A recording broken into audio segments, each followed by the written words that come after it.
Oh, it's not been easy, and I'm not talking about the long flight from Alaska. It's not in the current atmosphere. It's not easy to come and to show support. So really, thank you very much. Thank you for standing up to the truth and coming here, and thanks America in general for supporting us. It really means a lot. So I was born here in Kibbutz Be'eri. I'm 39 years old. I was born here in Kibbutz Be'eri. Grew up here. I'm third generation in the kibbutz. Our grandparents arrived here in 1946, so it was before the official state of Israel was declared. My grandparents were Holocaust survivors coming here. They came here in 1946. And if you would stay here in 1946, there was nothing. Not a single tree in the horizon. If you would stand here, everywhere you would look, you wouldn't see a single tree in the horizon, no other settlements, no nothing. The land was not cultivated for thousands of years. And they came, our grandparents, they worked hard, and they created one of the most successful kibbutzim in Israel. And one of the biggest kibbutzim in Israel, the biggest kibbutz in the south of Israel. Kibbutz Be'eri is the biggest employee in the Gaza area. We have a successful printing press that have around 400 workers from all over the region. For us it was just a great life. We always say that in Kibbutz Be'eri, in any kibbutz, but in Kibbutz Be'eri in particular, is the best place in the world to grow up as a child, and the best place to raise a family. And just to give you an idea, my 5-year-old niece, we are 5 siblings in my family. We all came back to live in Be'eri, since Be'eri is such a great place to live. We all leave, at some point, going to university, starting a career somewhere, but when you want to start your own family, everybody comes. Over 80% of the people that are born here come back to live here. So all my siblings came back. My friends, most of my friends that I grew up with, came back to live here. You can walk everywhere, visit your family, your friend that you grew up with. What can be better than that? My 5-year-old niece could leave her home and walk to visit her grandparents on the other side of the kibbutz by herself. This is how much safe we felt here. Just to give you an idea about the life that we had before October 7th. I'm just gonna locate us. So Gaza is this way. It's about 2.5 miles from here. This dirt pile that you see is new. It was created by the IDF after October 7th. Before that, you could see to Gaza and all the way past Gaza to the Mediterranean Sea from here. And the road that we see behind the fence, people always ask me, because we felt very safe and we never had terrorists coming to the kibbutz. We never thought that there is any chance that the terrorist might come to the kibbutz. So people ask me, why do we have this fence? This is because this fence is our home security. You see, look at our homes. We don't have home security. I never lock my door. I never lock my car when I leave home. I don't need to. The kibbutz is my community. It's my extended family almost. I don't need to. These are people that I grew up all my life with. These are people that I know all my life. We have the home security around the kibbutz, and inside the kibbutz it's our home. Every kibbutznik feels that once you cross the main gate, you feel like you're at home. You don't have to actually open your private door to be home. Like a small town, I guess, in many of the places that you came from. So this is just to give you a little bit of idea about the life we had here. We're going to give you some numbers regarding the kibbutz about October 7th. So we were 1,200 people living here on October 7th. 102 of our members were murdered. 31 were kidnapped to Gaza. 4 of them are still there. Unfortunately, all 4 of them were either murdered on October 7th and the body was taken to Gaza, or they were executed in Gaza. So all over 4 hostages. This is our artillery.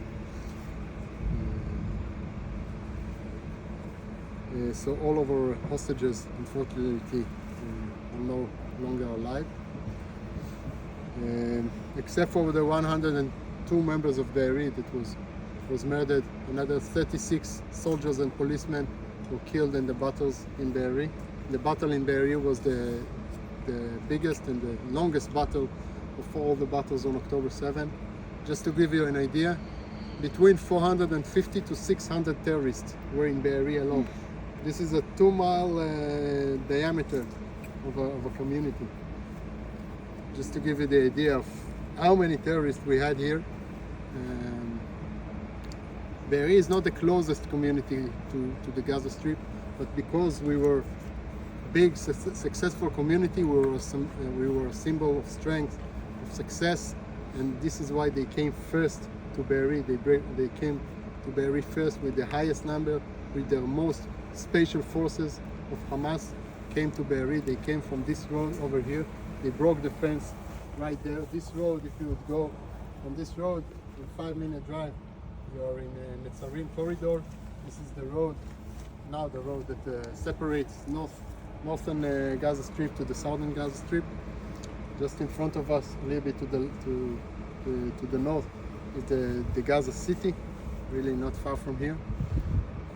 And they came here prepared with machine guns.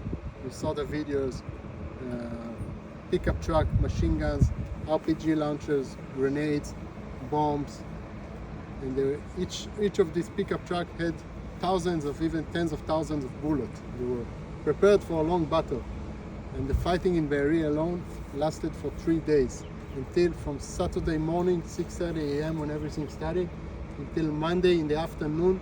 There was still fightings in Be'eri. So this was the longest battle of October 7, and the hardest battle of October 7 was in Be'eri.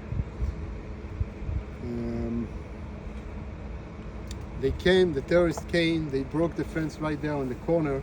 They came with a bulldozer. They broke the fence with a bulldozer in Gaza. They drove here. The minority of them came from the main gate where you came from, but the majority just came from here, broke the fence right there, and they just came inside prepared with all the artillery and the ammunition and the machine guns, the launchers, everything, and they came with empty cars to take hostages. They came with tires and gasoline to burn homes down. And everybody had a role. It was not a spontaneous riot. Everybody, each and every one of them prepared for what he did here, prepared it for years, practiced it, trained on it. This is the difference, they trained it since young age. And by the way, there were children that were, Hamas children that were participating in the massacre here, also helping to burn the houses down. How old would you guess them to be? I would say a friend of mine that survived, he said that he heard from the voice that he heard in his safe room, even 10, 11 years old. Are those bullet holes? Yeah, so these are bullet holes. This neighborhood was the neighborhood, these two neighborhoods over here, that was the neighborhood that was hit first, was hit the most. And long after these families were murdered or kidnapped from here, the IDF still had very intense fighting here throughout October 7, during the night, during October 8, the whole day. Soldiers, unfortunately, died here, even October 8 and October 9th, even 2 days after. What day did they get did they get all of the residents out at some point, or the residents were here for 3 days as well? No, the first evacuation was around the afternoon, late afternoon of October 7, but still some of the majority by Sunday morning, by October 8th in the morning, were evacuated, but there were some that was harder to get to, and there was even an 80-year-old woman that was stayed in her safe room until Monday with no water, no nothing. What time 2 did days. the Israel troops get here? There was a small group of special forces called Shaddad that came here about 2.5 hours after the beginning of the attack. There were about 10 of them against hundreds of terrorists. They got hit very hard in the first minutes when they arrived, and they had to evacuate themselves, and they had casualties. They evacuated themselves to the main gate of the kibbutz and fought off the main gate because they thought the rest of the IDF will follow, so at least they're going to clear the main gate for the rest of the IDF will be able to come inside. The reality is that they were there for hours by themselves until the next troops arrived about 7 hours after the beginning of the attack. To this neighborhood, after around 9 or 10 hours, we're able to really come and start evacuating people, even So they 12 couldn't hours. reach the safe rooms? So we had a safe room in every house in the kibbutz, but this, צריך אישור שלך בדוד עכשיו, רק תשלח לנו גם. what? צריך שתאשר את דוד שייכנס. Me? שדוד ייכנס. סורי. כן, דוד שלנו. רגע, להתקשר כן. אליו. So, sorry, what was it? The safe room. Sorry, we need to let someone else in.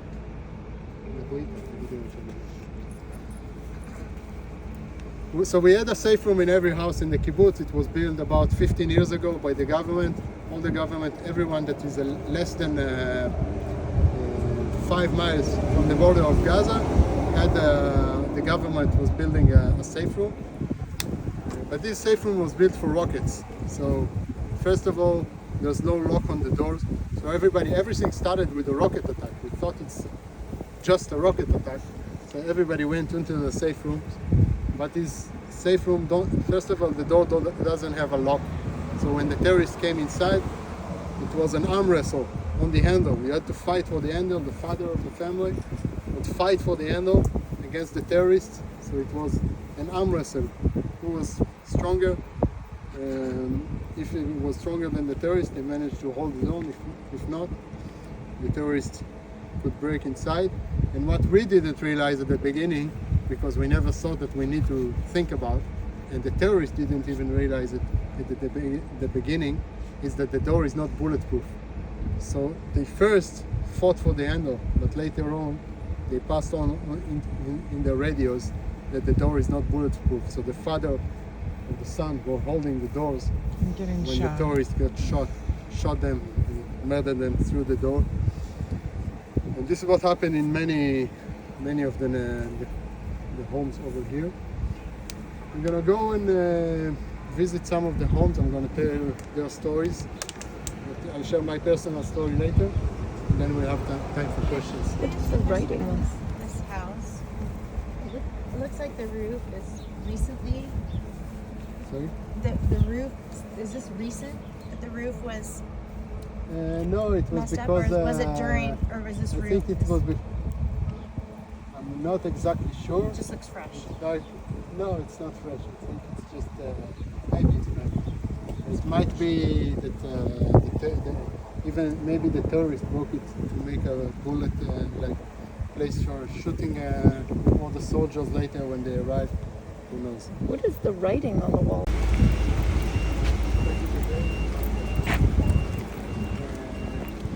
They all leave them like the same. You Like a see, dining all hall. the homes look the same, kind of. We get the same, kind of like very democratic, like very voter. Everything in the community is votable.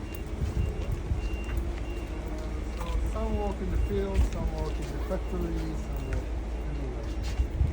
And walk outside of the kibbutz if you want. But did any of the families in this area survive? Aran Shoham family. This is the home of Shoshan and Avshalom. They're about 65 years old. They live here. On that day, since it was Shabbat, Saturday, and also a Jewish holiday, Simchat Torah, they were visited by their daughter Adi and their husband Tal. the two young children, Nave and Yael, and also Avshalom's sister Sharon and her daughter Noam, all stayed here together on October 7. When the terrorists arrived, they were already in the safe room. And when the Tal and Avshalom were holding the door, and the terrorists felt resistance, so they just took tires, put gasoline next to the tire and gasoline next to the safe room in several places of the house, and they just burned the house down. At some point, the family were suffocating in their safe rooms. They had young children, and at some point they opened the window and say, "Okay, we surrender." They were taken outside from the window of the safe room over here. They were taken this way. They took all the women and the children in one car. They separated Tal from his wife and two young children, and they took him in a different car to Gaza. And Avshalom, for some reason, we're not exactly sure why. Maybe there was no room for him in the car. They just executed him and went on to take the rest of the family to Gaza. The women and the children came back after 50 days in the first hostage deal back in November 23rd. Tal came back after 500 days in the last hostage deal back in March, I think it was. He came back. I actually met him yesterday for the first time. He was interviewing here for Reuters. He was in 60 Minutes also. You can find his interview.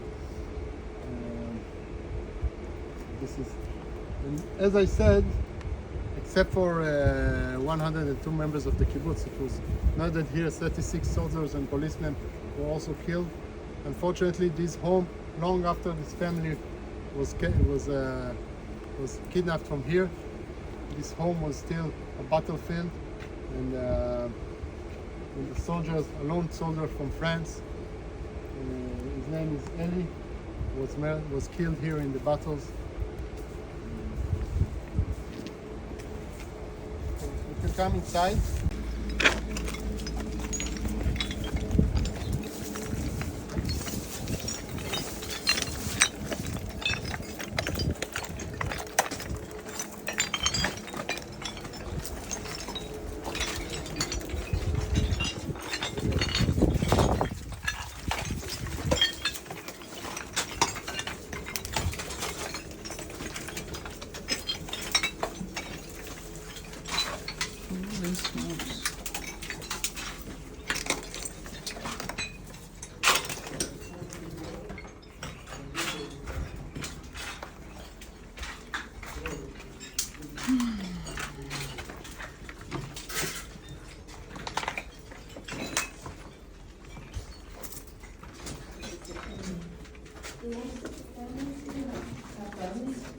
No, unfortunately,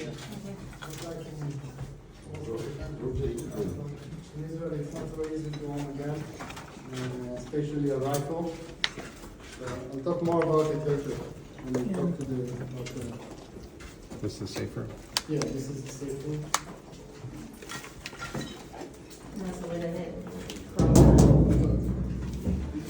Yeah, I want you to imagine, being this safe room was built by the government. So all the safe room in Be'eri is built the same. It's exactly it's a standard because it was built by the government. I want you to imagine what it was like to be here on October 7th. What was the best case scenario being in Be'eri on that day. You're in the dark because around 10 a.m. all the electricity fell off in the kibbutz because they burned so much homes.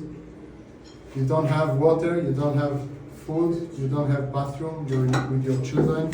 At some point you don't have battery on your phone to communicate to the rest of the world, you don't know what's going on.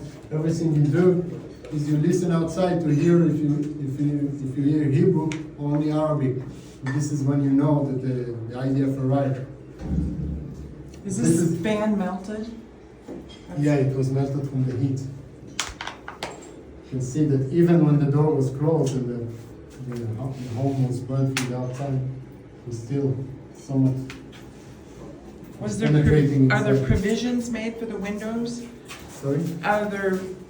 So this is obviously a window, Yeah. and you said it was designed for rockets, Yeah. right? So I'm assuming the window actually like opened and didn't have a No, protective covering, or? No, the window is actually thick. It's Oh, fine. And okay. it's also, you can also Gotcha. lock it. You can Gotcha. see over here. But the door is a different problem. Right. Right. Door's made of aluminum, it looks like. Yeah, it's just, it's made for shrapnels. Oh my gosh, right there. That's What is that? the bullet that killed him.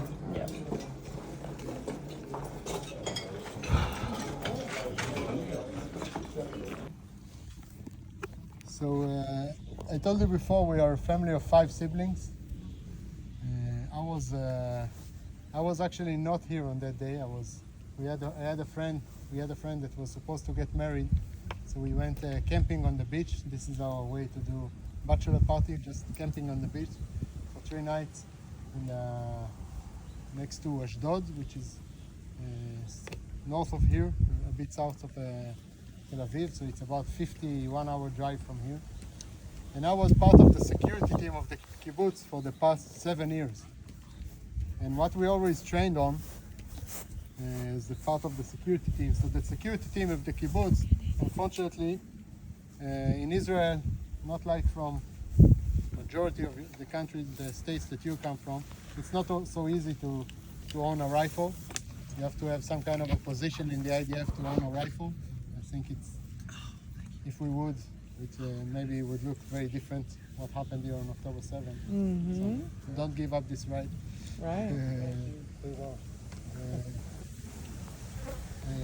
And so we only had 10 men had a permission to carry a rifle in the kibbutz in case something happened. And what we always trained on with the IDF, they say we are preparing you for the worst case scenario, which is 2 to 5 terrorists coming, and the security team's job is to hold on for about 15 minutes until the IDF will arrive. Obviously things were a bit different, a lot different, but I was about 1 hour away, and I knew I said I don't have 15 minutes to come back to the kibbutz until the IDF will arrive. So I called a neighbor of mine. He's a former general actually from the kibbutz.